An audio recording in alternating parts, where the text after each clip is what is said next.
নেশাবিরোধী অভিযানে বড়সড় সাফল্য পেয়েছে কমলপুর থানার পুলিশ। গোপন সূত্রের খবরের ভিত্তিতে গাড়িতে তল্লাশি চালিয়ে ৩৯ প্যাকেট মোট ৭৮,০০০ ইয়াবা ট্যাবলেট উদ্ধার করা সম্ভব হয়েছে। সাথে দুই ব্যক্তিকে আটক করা হয়েছে, যার বাজার মূল্য আনুমানিক ১ কোটি টাকা হবে বলে জানিয়েছেন সিপাহীজলার অতিরিক্ত পুলিশ সুপার মানবেন্দ্র চৌধুরী।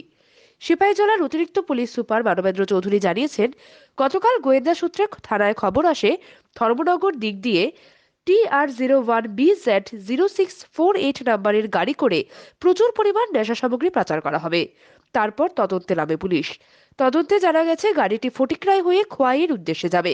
সেই মোতাবেক নাকা পয়েন্টে ওত পেতে বসেছিল পুলিশ। তখন গাড়িটি নাকা পয়েন্টে আসা মাত্র আটক করা হয়েছে। গাড়িতে তল্লাশি চালিয়ে গোপন চেম্বার থেকে ৩৯ প্যাকেট ইয়াবা ট্যাবলেট উদ্ধার করা হয়েছে।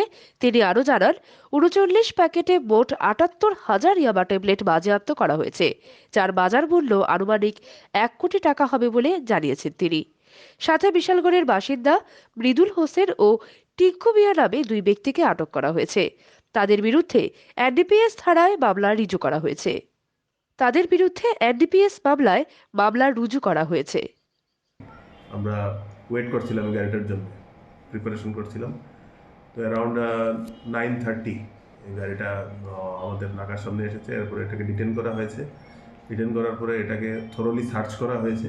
সার্চ করার পরে এটার পেছনের পার্টে ডিকি থেকে সিক্রেট চেম্বার বানানো ছিল, সেটার থেকে টোটাল 39 প্যাকেটস আমরা রিকভারি করেছি। রিকভারি করার পরে দেখা গেছে এগুলি ইয়াবা ট্যাবলেটস, কন্ট্রাব্যান্ড ইয়াবা ট্যাবলেটস।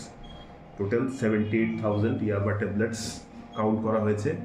এবং এই গাড়ির মধ্যে একজন চালক এবং একজন সহচালক ছিল, ড্রাইভার অ্যান্ড কো ড্রাইভার। এদের নাম হচ্ছে মৃদুল হোসেন, একজনের নাম বাড়ি ব্রজপুর বিশালগড়, আরেকজন হচ্ছে টিঙ্কু মিয়া, রঘুনাথপুর।